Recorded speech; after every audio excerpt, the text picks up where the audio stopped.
Ahí está.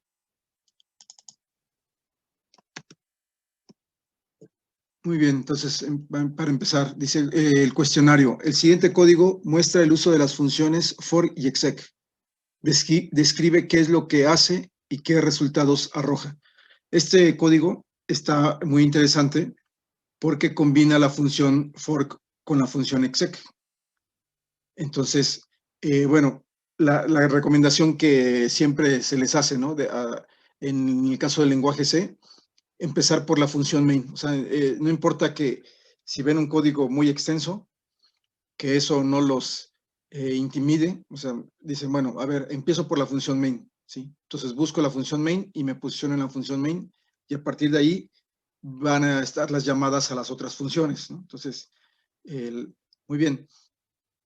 Recuerden que cuando ustedes inician un ejecutable, se crea un proceso y el proceso va a durar mientras dure la ejecución de la función main. Cuando termina la ejecución de la función main, el proceso termina, la ejecución termina, el proceso termina. Entonces, muy bien, joven. Entonces voy a compartir pantalla.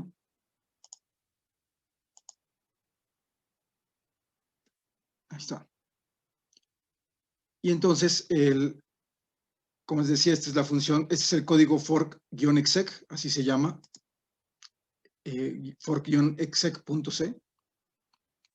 Estamos en la página, ya en la página 13 y 14 del PDF. ¿Ok? Y entonces aquí tenemos lo siguiente. Viene un único proceso. Voy a ir mostrando aquí, indicando.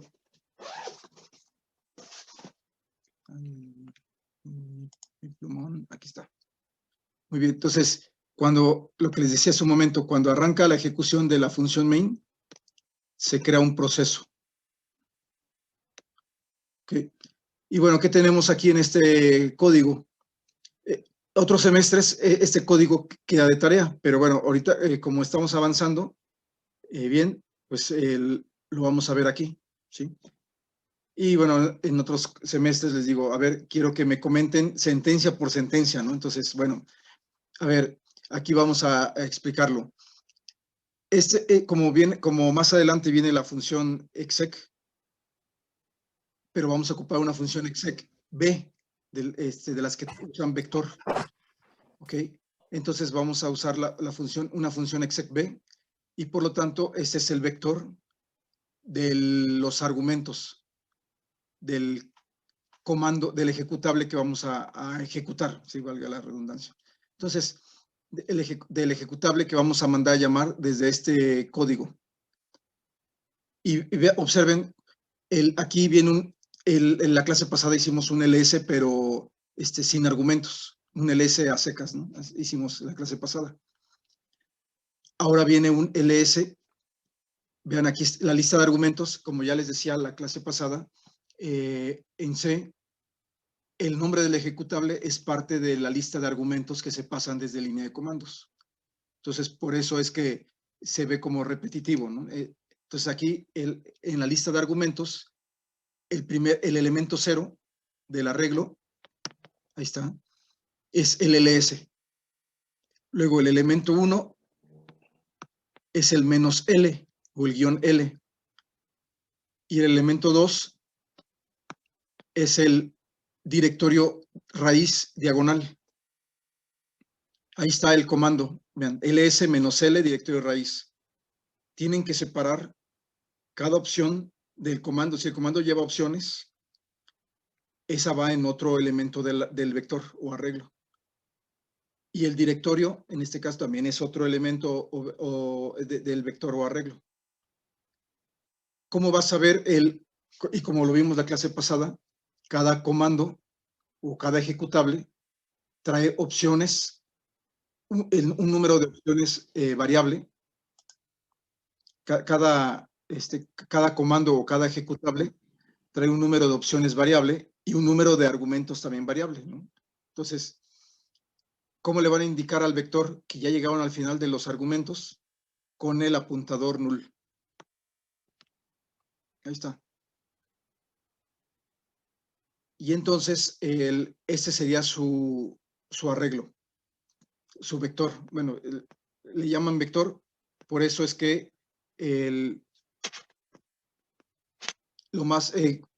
por eso es que la función exec lleva la letra B, ¿sí? Porque es un vector.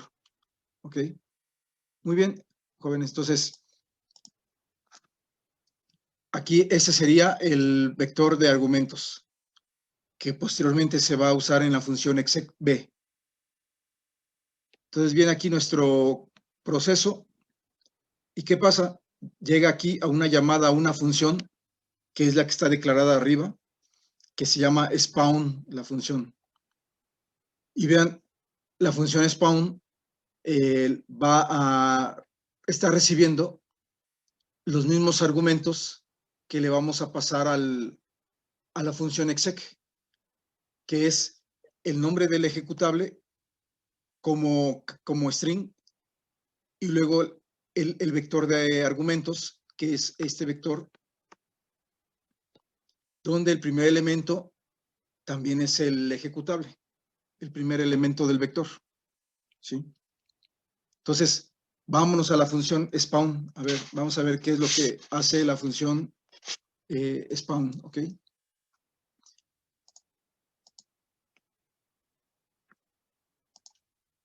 Y es esta función que está declarada, que empieza en la página 13 del PDF. ¿Ok? Entonces, vean, la función spawn aquí, ¿qué recibe? Vamos a ver, vamos a... El nombre del programa y la lista de argumentos. Exactamente. El nombre del programa, aquí lo que está recibiendo, esta variable program recibe el ls. Y esta variable arg-list recibe el arreglo que viene siendo ls, coma, menos L, coma, directorio raíz, coma, y el null. Ahí está. Sí, ahí están nuestros dos argumentos. Recuerden, la variable program trae el ls, nada más. Y arg-list trae todo ese arreglo, que será ls, menos L, directorio raíz, y el apuntador null de terminación de vector. ¿Ok? Muy bien, entonces vamos a ver, voy a moverme aquí en el código. Y ya esta es la primera, bueno, lo último de la línea de arriba fue que abrió llave. Y aquí ya empieza en sí la función spawn. Vean, ¿qué tenemos aquí en la función spawn? Tenemos una variable child-pit de tipo pit-t. Y lo que vemos en la siguiente sentencia es que esa variable va a tener lo que devuelve fork. Entonces, viene un único proceso en la función main, llama a la función spawn y entonces el proceso va a la función spawn a ejecutarla. Bien, entra aquí el proceso. ¿Y qué pasa? Bueno, al llegar aquí a la llamada a fork, crea un hijo. Y entonces aquí tenemos padre e hijo. ¿Ok? Los dos tienen una variable child-pit. Pero fork, ¿qué le devuelve al padre? Un valor diferente de 0, porque le devuelve el pit del hijo. Y al hijo, ¿qué le devuelve? 0. Entonces, veamos la condición del if. Dice, si child-pit es diferente de 0, entonces, ¿quién entra al if? ¿Quién de los dos cumple con esa condición del if? ¿Padre o hijo? Padre. Padre, muy bien, el padre, muy bien. Muy bien, jóvenes. Entonces, aquí entra el padre.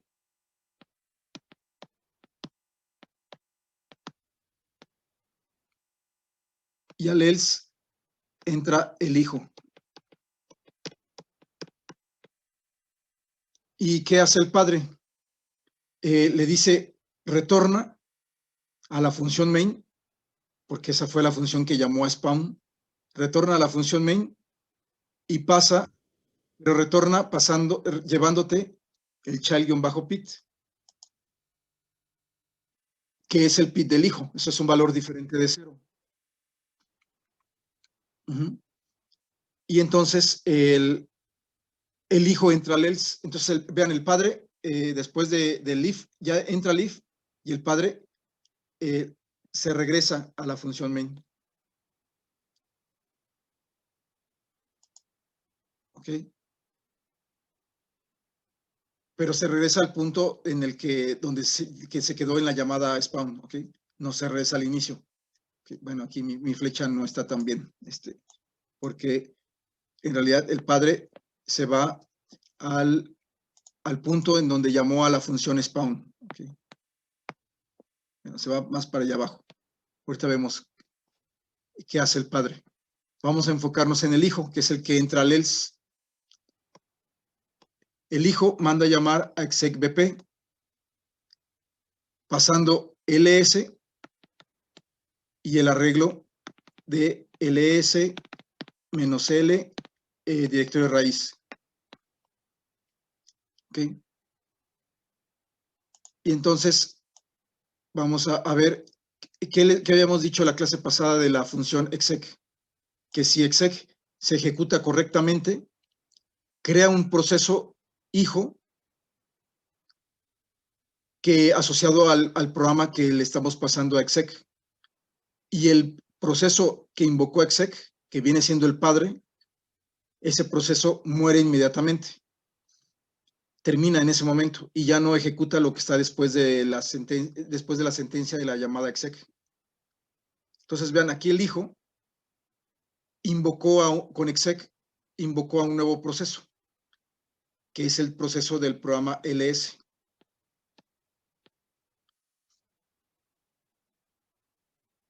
Aquí no hay otro if que diga si execbp da -1, perdón, donde -1 es error. Aquí no se hizo esa validación. Pero entonces, si execbp es exitoso, muere aquí. Y le da paso al proceso del ls. ¿Y qué va a hacer el ls? Pues listar el directorio raíz. O sea, la salida es como si agarraran ahorita su terminal y ejecutan el ls espacio menos l espacio directorio raíz. Esa va a ser la salida. Y entonces el hijo murió en ese momento. Ya el hijo, aquí la intención de este código es que vean que el hijo jamás va a regresar a la función main. El hijo se va a quedar en la función spawn. Ahorita vamos a ver por qué. Si execbp es exitoso, el hijo muere. Y le da paso al proceso del programa del ejecutable ls. Si execbp diera error por alguna razón, ahorita vemos la documentación de la función execbp. Si execbp diera error, devuelve -1, no crea el proceso del programa, perdón, del programa ejecutable al que está ya invocando, y entonces el proceso que invocó a execbp sigue vivo y continúa ejecutando el código después de la sentencia a execbp. Entonces, bueno, ya vimos el escenario de que si execbp es exitoso, el hijo muere y le da paso a su programa hijo. Vean, el hijo tuvo un hijo que viene siendo el proceso del programa ls, del ejecutable ls. Pero ahora vamos a ver el escenario si execbp fallara. Si execbp fallara, devuelve -1, pero aquí no hay ninguna variable que almacene ese -1. El proceso hijo, entonces, no muere. Aquí no muere este hijo.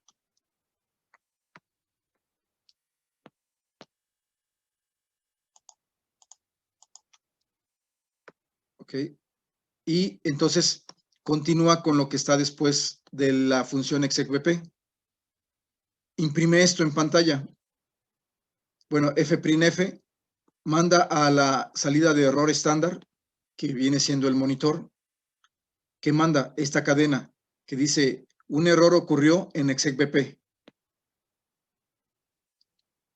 Y después de eso viene la llamada a la función abort, que bueno, esta función no la hemos visto, viene en el tema siguiente, en el tema 03, pero abort es una función donde un proceso se manda a él mismo la señal de morir, de terminación. Adelantándome un poco, vamos a ver en el tema 3 la función kill, que es una función donde un proceso le manda a otro proceso la señal de que muera.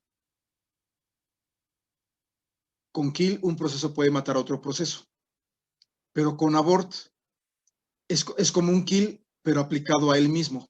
Entonces, aquí con abort, el hijo se está mandando a él mismo la señal de que muera. Y entonces aquí muere.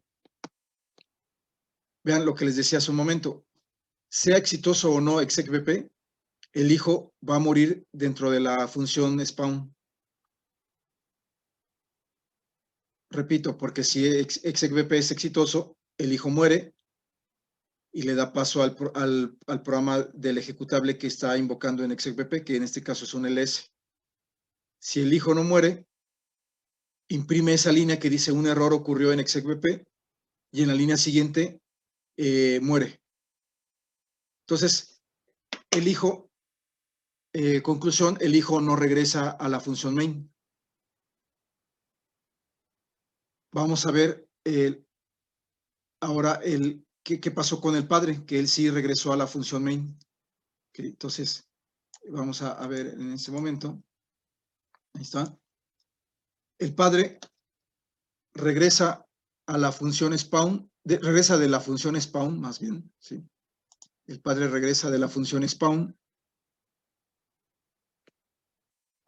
imprime el done with main program, imprime esta frase y termina la función main con código exitoso 0 y aquí ya muere el padre, ¿sí? Porque termina la función main. Ahora lo que quiero quiero que lo prueben en este momento. A ver, antes una observación. Voy a ver si se los compartí el código.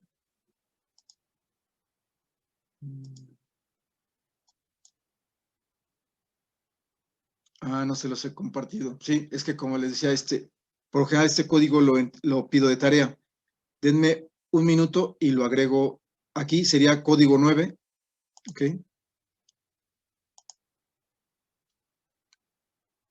Voy a dejar de compartir pantalla. Ahí está.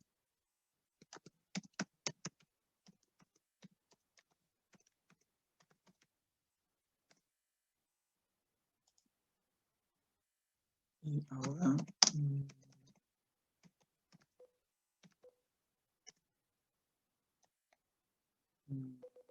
sí, ahí está.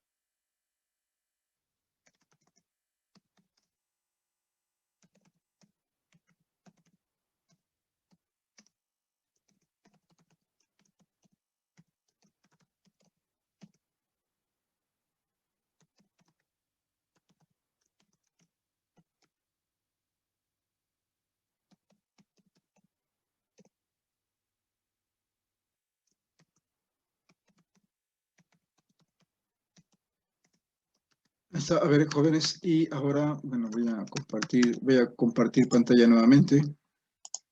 Ahí está. Entonces, vamos a ver si ya tenían abierto este navegador, el navegador con el contenido del directorio del tema 1. Denle refrescar o actualizar. Y aquí está código 9, for-exec.c. Digo, si les digo, les podría decir, escríbanlo, pero está extenso. ¿Sí? Entonces, Bueno, aquí está para que lo tomen, lo descarguen y ahorita hagamos la ejecución de prueba, ¿sí? Muy bien, jóvenes. Entonces, vamos a ver, bueno, vayan haciéndolo en lo que les abro la documentación de la función exec BP. Denme un minuto.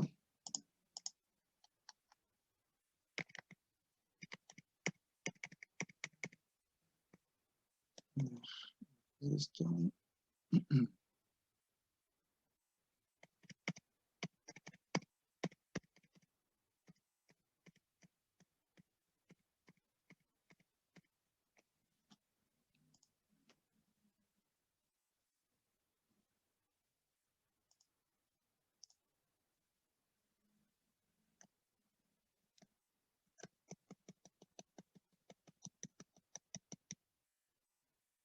Aquí está. Bueno, si recuerdan, voy a regresarme mejor. En el PDF, en la página 3 de 14, en la página 3 de 14 está la liga a la documentación a la referencia de Open Group. Entonces pueden hacer esto de manera opcional, esto que estoy compartiéndoles, que sería abrir esa referencia, ir a la librería unistd.h, que esa es la cabecera o la librería que hemos consultado para la función getPit, getPepit, fork, y ahora para las funciones exec.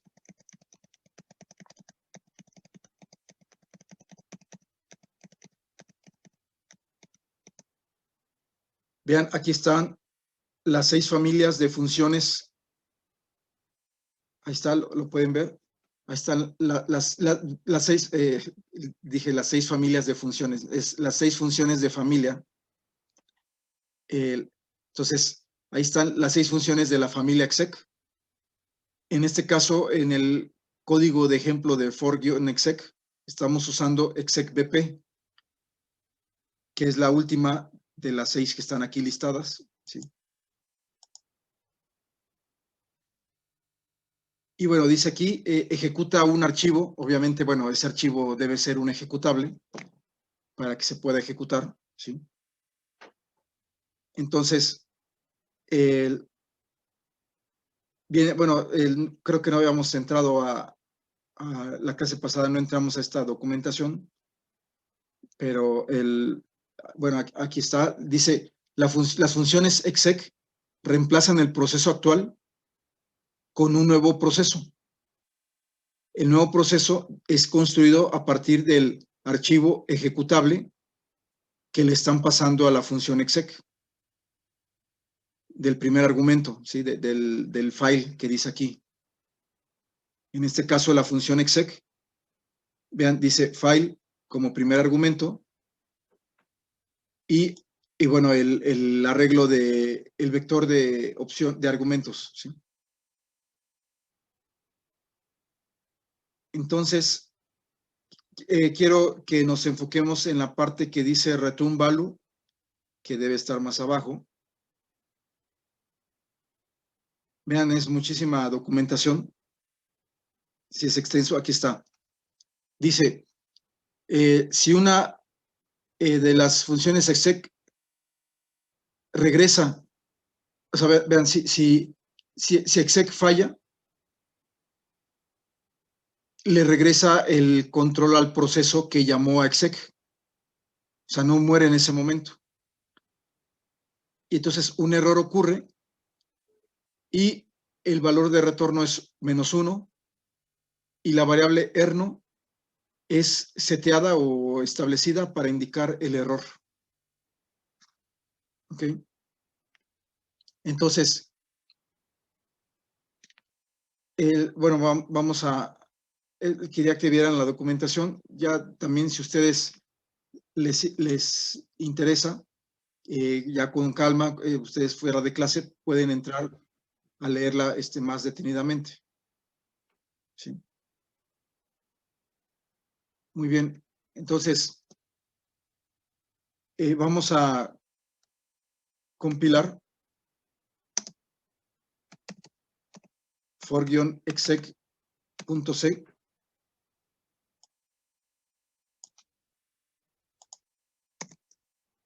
Bueno, aquí medio, bueno, como no le especifica el archivo de salida, me mandó el a.out, pero yo quiero que el archivo de salida, el ejecutable, se llame igual que el fuente, pero sin la extensión .c. Okay, ahí está. Y ahora mando a llamar al ejecutable.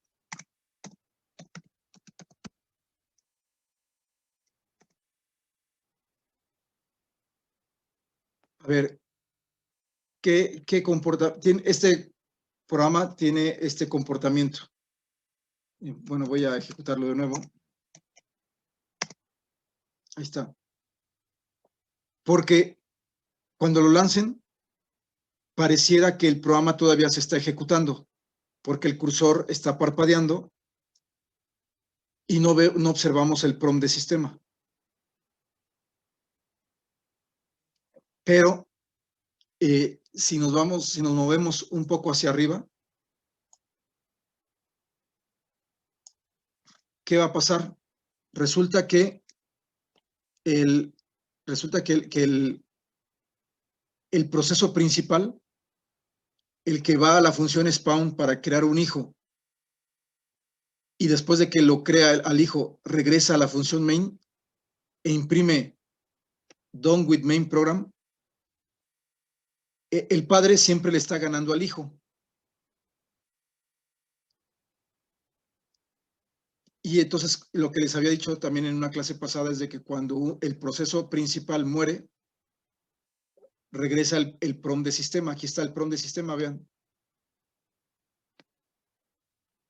Pero el prompt de sistema, la frase done with main program y el prompt de sistema salen antes que el comando ls-l, directorio raíz del execbp.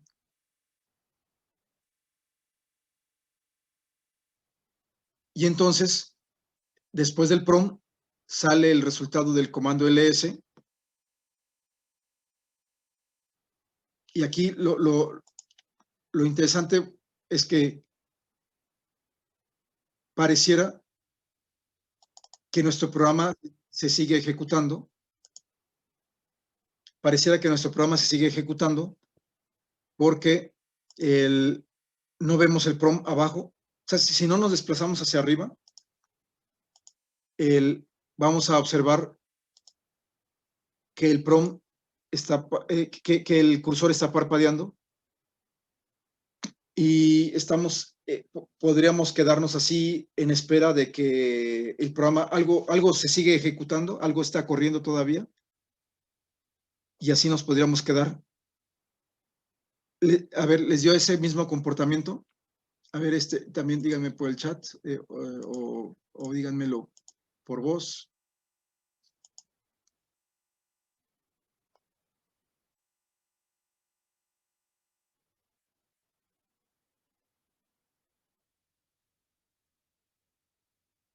Sí, profe, sí, nos dio igual. Sí, ok. Muy bien, a ver.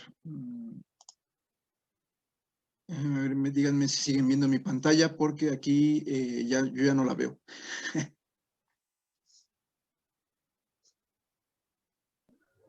Sí, profesor. Sí, ok. Ok.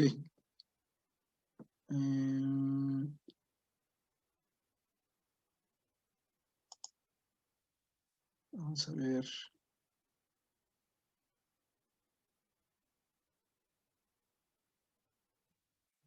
A ver.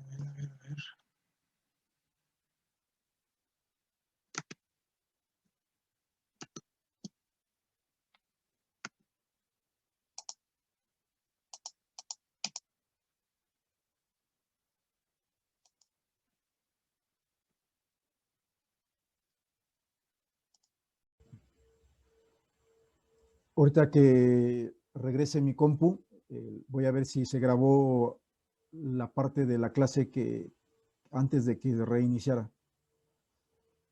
Sí. Sí, gracias. Sí, gracias.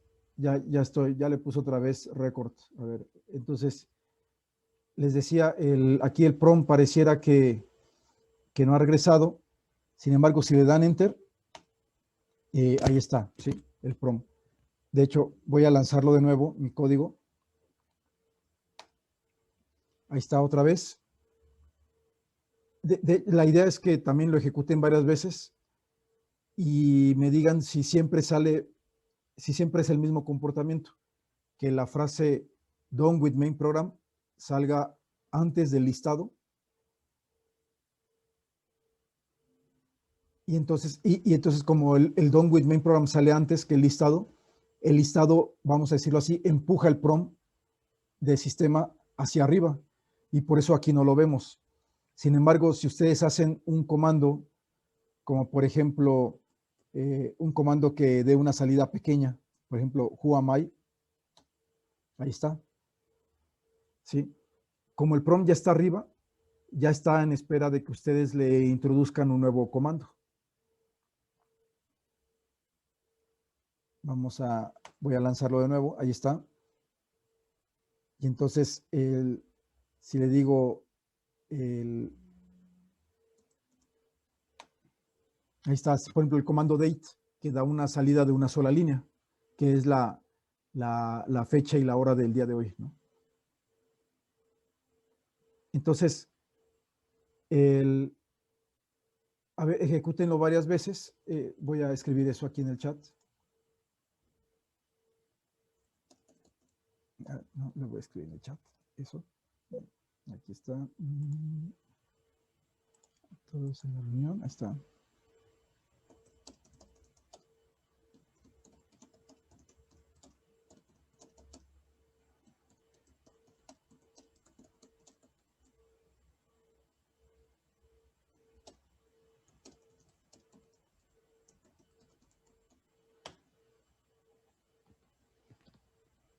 Bueno.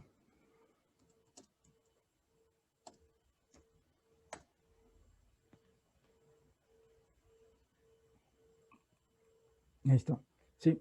Entonces, que bueno, yo lo he ejecutado ya varias veces y a mí siempre me da el mismo comportamiento. Sí, da el mismo. Muy bien, Alexander. Sí, profe, siempre aparece primero el padre. Muy bien. Entonces, pues vamos a observar aquí, bueno, ¿qué es lo que sucede? Que el padre siempre muere antes que el hijo, ¿no? Bueno, incluso ya ven, el hijo, pues, el hijo directo del padre, del proceso original, el hijo directo muere. Entonces, si a este proceso pues, queda huérfano, vamos a decirlo así, el proceso del LS queda huérfano y entonces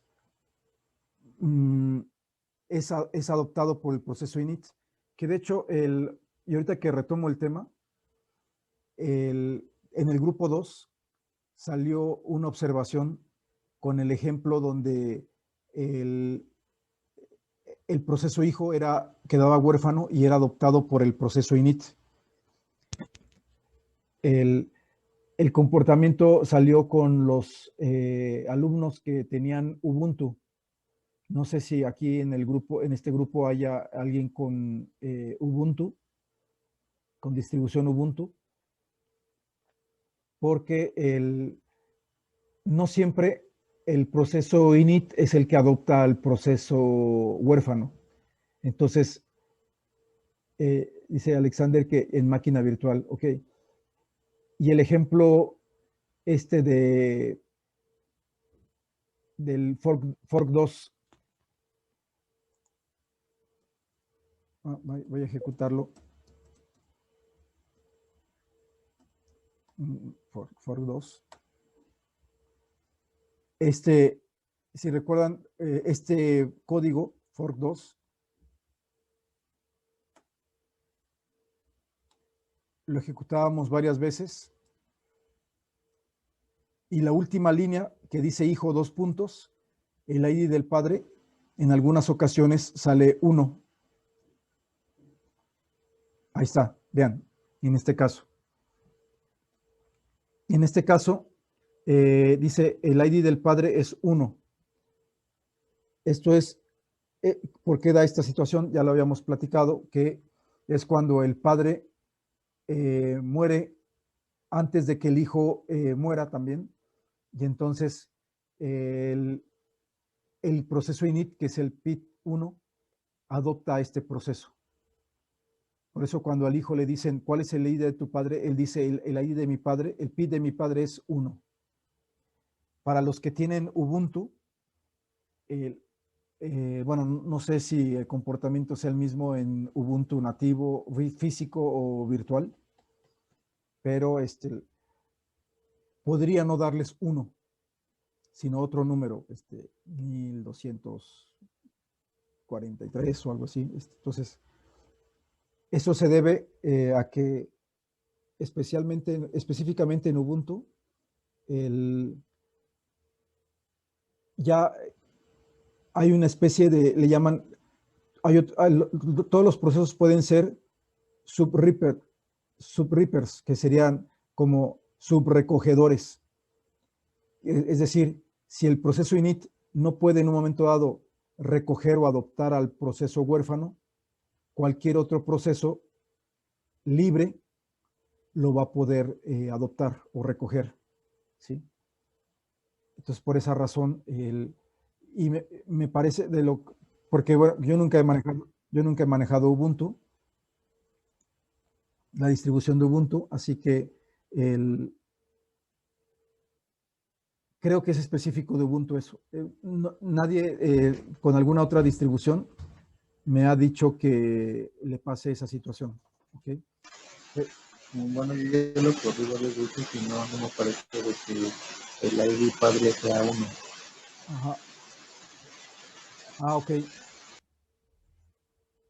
Pero entonces, bueno, lo que tendrían que ver es de que si el ID que aquí manda coincide con el del main. Con el del main. Ajá, ok.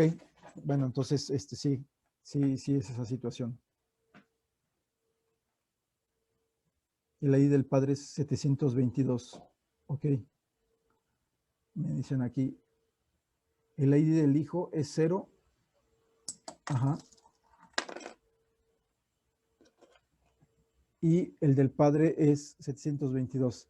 Ok, Alexander. Pero en la última línea de las 3 que dicen hijo, la última línea que dice el ID del padre es esta salida que nos muestras en el chat. Es la la última sentencia, de la última línea de texto. Sí, la del hijo. La del hijo. Ok. Dice el ID del hijo es 0 y el ID del padre es 722.